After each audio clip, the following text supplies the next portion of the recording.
अच्छा हंसेलू जब ये गोरी लहगे की फूल खिले। राजा जी रौरा गोदिया में गजबे आनंद मिले।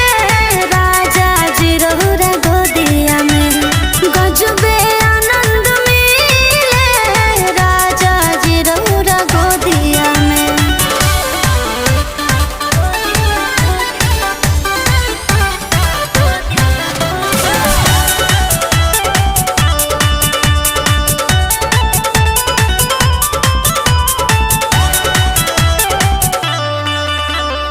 अंगना में चांद बन के उतरल